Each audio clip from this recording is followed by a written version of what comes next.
Assalamualaikum warahmatullahi wabarakatuh. Alhamdulillah, kita masih bisa bertemu kembali di channel YouTube Lintang Junior. Semoga dimanapun kalian selalu diberikan rezeki yang melimpah, dijauhi dari mara bahaya, dan tentunya untuk kalian yang sedang sakit, semoga cepat diangkat penyakitnya. Amin ya Allah ya Robbal Alamin.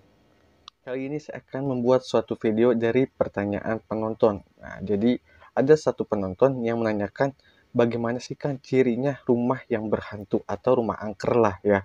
Nah, ini saya akan bahas ya, tentunya sangat perlu kita ketahui. Karena rumah kita itu pastinya itu ada hantunya atau ada jinnya. Nah, tapi bagaimana isinya jinnya itu seperti jin muslim atau jin kafir, baik atau tidak. Nah, ini untuk kalian perlu dibahas dan bagaimana sih caranya agar kita itu mengetahui. Nah, ini akan saya terangkan juga ke kalian caranya yang mudah dan praktis dan bisa dilakukan untuk siapa saja, baik yang muslim maupun yang non-muslim.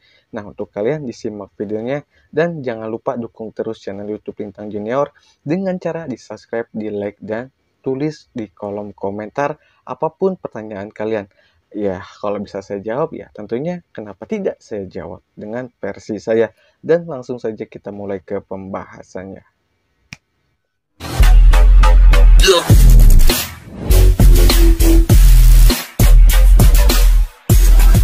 Sebelum saya mulai ke pembahasannya, untuk kalian yang baru gabung, salam kenal dari saya Lintang Junior.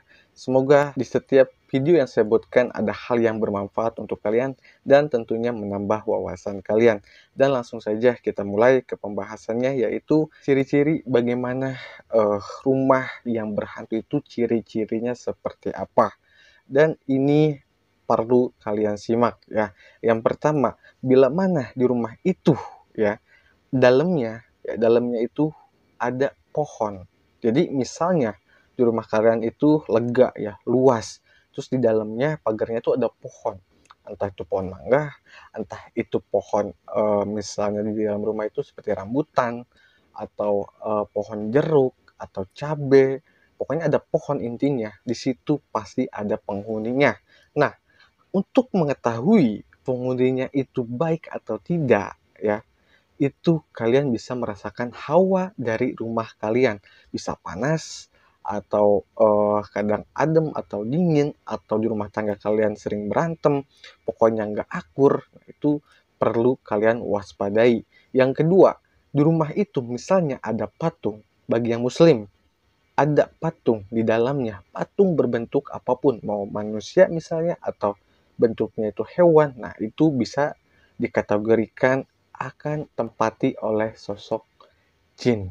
Nah, itu bahaya juga. Dan misal rumah kalian dekat kebun, nah atau seperti hutan lah ya, itu juga akan berdampak sekali dengan aktivitas demit atau jin. Ya, kalau misalnya dekat kebun itu biasanya banyak sekali demit-demit yang negatif, apalagi dekat sungai. Wah, itu para demit yang di sungai itu ya pasti sangat mengganggu sekali karena bahaya ya. Kalau demit yang di sungai, tau kan sungai kayak arus sungai kecil, bukan danau ya, beda ya. Sungai sama danau itu beda. Nah, kalau sungai itu kayak arus air tapi agak sedikit besar, nggak terlalu kecil, tapi di situ biasanya itu banyak sekali demit yang negatif dan itu banyak sekali yang mengganggu dan bahkan banyak sekali mitos orang itu hanyut di sungai terus jasadnya berapa lama nggak ditemuin. Nah, itu banyak sekali. Jadi yang saya sebutkan tadi itu kita itu perlu koreksi. Terus bagaimana sih Kang caranya agar kita tuh tahu di rumah kita itu jinnya itu negatif atau positif, baik atau tidak? Nah, langkah pertama yang mudahnya itu adalah kalian siapkan air 1 gelas, air putih 1 gelas ya. Kalian taruh itu di atas posisinya. Misalnya kalian punya lemari, taruh di atas lemari. Nah, itu diamkan selama beberapa hari. Nah, nanti kalian cek airnya itu berkurang atau tidak ya, berkurang atau tidak. Biasanya kalau misalnya ada penghuni yang negatif itu akan berkurang ya. Jadi kalian ingat-ingat misalnya satu gelas air ini diisinya berapa, takarannya itu berapa. Kalian tuh harus ingat-ingat, karena nanti kalian bisa memastikan. Apakah ada cara lain? Bisa juga. Jadi kalian itu taruh air di baskom kecil aja atau mangkok, ya, taruh garam secukupnya, taruh di kolong kasur. Nah, nanti di situ kalian cek, bukan masalah airnya berubah seperti butek, enggak. Kalau misalnya butek, kalian pasti berpikir dari si garamnya, ya kan? Si garamnya larut, jadilah air itu butek.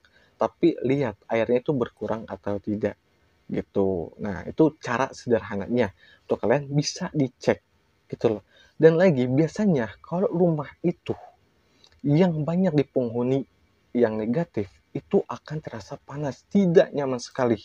Bahkan sosok-sosok gaib itu pun bisa menjatuhkan barang-barang di rumah Anda. Misalnya di dapur, jatuhin gelas plastik, jatuhin misalnya piring yang plastik, misalnya jatuhin vas bunga di atas kulkas. Pokoknya bisa berinteraksi dengan benda-benda sekitar kalau energi yang negatifnya itu besar.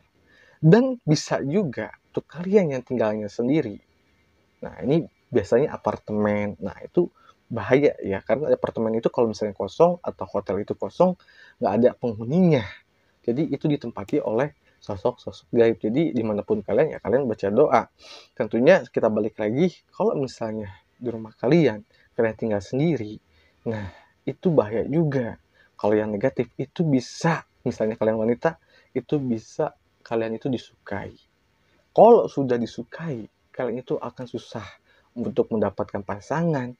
Sekali dapat pasangan, kalian itu akan bertengkar, sering putus sama pacar, ya. Ini juga berlaku untuk laki-laki, ya, berlaku. Nggak wanita juga, tapi laki-laki pun berlaku. Terus misalnya sudah rumah tangga, sering berantem, ya kan? Terus cerai. Pokoknya hubungan kalian itu asmara itu sulit sekali untuk bahagia. Biasanya seperti itu kalau kalian disukai oleh makhluk-makhluk gaib. Nah, tandanya juga kalian tuh sering bermimpi yang aneh-aneh. Dan ketika kalian bangun, itu kalian tuh badan tuh terasa pegel atau sakit atau linu, biasanya seperti itu. Dan kalian itu akan sulit sekali yang namanya mendengarkan nasihat dari orang lain, atau kalian tuh akan keras kepala, biasanya seperti itu. Dan untuk kalian yang ingin bertanya, silahkan tulis di kolom komentar, dan jangan lupa bantu terus atau dukung terus channel YouTube Lintang Junior agar semakin berkembang dan semakin menambah wawasan kalian. Dan di sini saya pamit undur diri. Mohon maaf bila ada salah kata atau ketidaksamaan. Saya pamit. Wassalamualaikum warahmatullahi wabarakatuh.